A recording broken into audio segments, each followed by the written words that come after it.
Hi, welcome back to my YouTube channel. And I have just set this thing up for multiple times. Like, this is the fifth time actually. I don't know if the mic is working right now. But it's Chika Muna vlog episode. It's Chika Muna episode. And I've listed down topics for us today. Natutuwa kasi ako dito sa mic ko na to kasi dinay ko to sa ate ko. She's a musician and I always get things from her, like a lot. Like music tastes and stuff. My husband is probably watching right now. I don't know. Babe, if you're watching from the CCTV, give me a sign. Okay. This mic is just 800 pesos. My sister told me. And it's pretty good. Can you actually hear me? OMG, I might have to record myself all over again if this thing is not working. Just so you know, I have a baby right here. Kasi nga, umiiyak siya kapag di siya kasama sa vlog. So, isasama ko na lang. Ano masasabi mo? Pero kailangan may privacy konti. So, half-half lang ang face. The weather today is cloudy. I very like cloudy days. I super like cloudy days because it's not painful to the eyes, you know, and heat stroke to the head. Okay, kahapon galing kami sa bahay kasi may kinompleto akong interview. Secret. For which company or agency? Secret. But today, I wanted to make chika about anything because I want to experience this mic. It's so light, you know. And it's so little lang. Meron siyang yung parang net mesh, ganun. Pagkakanta ka or magpa-podcast or magsi-stream ng games, ganun. Pang ganun siya. But I don't want to use it because I think it's very complicated. I just want to talk and dal-dal. Okay, since di ko memorize yung mga topics ko. OMG. Meron akong dito. Meron akong kodigo. Hindi na siya natutuwa. Natutuwa ka ba kay mami? Anyway, so punta tayo sa news, guys. For the news today, unahin ko sana yung showbiz na gusto ko i-chika. Kaso, sa mga sa mga bali-balita sa TV, yung mga news program, nauuna lagi yung news about local politics, local government, whatever. Tapos, last na yung showbiz. So, susundin natin siya. Ayun. Ito, nakita ko headline na headline. Tapos, napanood ko rin kanina sa Unang Hirit. Unang Hirit ba yung sa umaga? Yung may balita ba yung Unang Hirit? Kasi feeling ko parang puro lang siya chika. Pag nandun ako sa parents ko, lagi kaming nanonood ng Unang Hirit. Anyway, so ito yung headline, biggest drug haul, but no one died. Marcos. Wow. That's actually commendable. I mean, kasi siguro nagpaparinig siya kay former, you know, OMG, I don't wanna be controversial in my vlog. They might block me, you know. But I think nagpaparinig siya sa former president because of the human rights stuff. OMG. I feel like I say OMG 100 times. Pero ayun nga, nag-drug bust sila. Drug bust ba tawag dun? Nag-drug bust sila. Nawala daw namamatay. Posible pala yun. Drug haul pala, drug haul. Para makeup haul lang. Pero drugs ka. But no one died. Bakit ba kapag drug bust or drug haul ba? Paano ba may namamatay? Siguro may tumatakbo. Tapos binabaril nila. Baka pwede mo nang barilin sa pwede mo barilin sa paa. Diba? Or kung hindi ka asintado, mamamatay talaga yun. Tingnan natin yung laman nito. Kasi nakaka-intriga siya. Ba't may babalita to? 13.3 billion worth of shabu in Batangas. Wow, Batangas. I thought Batangas is like a beach place stuff. May mga drugs din pala dun. Bloodless campaign. Wow!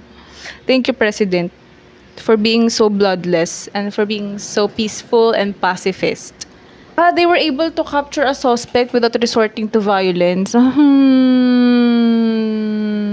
That's admirable, commendable, incredible.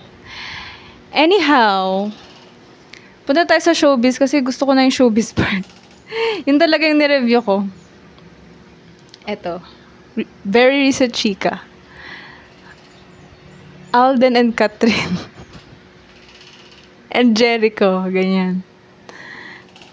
Okay, so everyone knows Catherine and Danielle broke up couple months ago.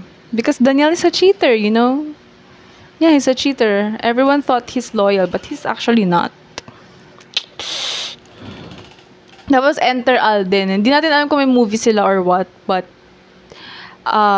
recently may birthday party something si Catherine, tapos nagdala siya ng flowers. I mean, celebrities do that all the time, right? But ginagawa nila ng issue, I don't know. Tapos biglang naging issue na talaga siya na dinala niya ng flowers. So like, okay, issue na siya. Baka nanliligaw. Tapos yung sagot naman ni Alden, nung tinanong siya, nanliligaw ka ba kay Catherine? Sabi ni Alden, what you see is what you get. Ano to, Shopee? Ano to, Lazada? Like, sis, if you're proud of her, you should tell everyone, I'm courting her, ganun. Pero recently may nabasa rin ako na parang may tinanong din na isang artista, are you courting, si Kim ata yun, yung naliligaw sa kanya na attorney. Are you courting Kim? Tapos sabi niya, parang I'm not in the position to say that kasi I need permission from Kim. Something like that. So parang it's a thing in showbiz na hindi mo pa rin sabihin nililigawan mo siya. Chika loka. So, hindi siya pwede maging proud na nililigawan niya si Catherine. Ouch. Malalaman mo na lang sila na ganun. Enter Jericho. May rumors din na si Jericho at si Catherine nagde-date or something. Nililigawan something. Antok ka na? Tulog na tayo after nito. Taldol ni Mami wait lang. Pero nakatulog na to. Kanina, mahaba tulog niya. Tapos naligo, then dede, tas laro, ganyan. Just sharing. Anyway, I'm not used to this kind of vlogging, so pardon me if I keep losing my angle or I don't look at the camera. Anyway, si Jericho nililigawan niya si Catherine. Si Jericho ang tanda na nun. I mean, love is not age. Age is not bounded by love or something. Tama ba? Age does not matter in love. Tapos may anak daw si Jericho, recently binalita. Mga 21 years old ba yun? So parang like, hindi sila nagkakalayo ni Catherine. So parang yung nililigawan na anak niya, nililigawan din niya. Hindi ba awkward? And I'm not the one to judge, but like, go ahead if you want her and if she wants you. Pero like, ang awkward kasi, yeah, kaedad mo yung anak, kaedad niya yung anak mo. Judger. Pag kami nagkakanto ng asawa ko, sinasabi niya masyado akong judger sa mga tao. Wala, yun na lang libangan ko eh. Na-realize ko lang, ganun pala yung libangan ng mga nanay. Kasi sobrang bored na sila sa bahay, nag-aalaga ng bata. Libangan nila, chismis. Joke lang, di lahat ng nanay chismis, like me. Ayaw sabihin na chismosa. Chismis lang. Huwag chismosa. OMG pala, meron pa akong isang topic. Forced power outage in Luzon. Like recently kahapon ata, akala namin magba-brown out. Yeah, that's kahapon. Kasi may balita na parang buong Luzon yung power outage. Siya parang forced power outage. Who does that? Who does forced power outage, right? Apparently, they do. So parang whole Luzon, ang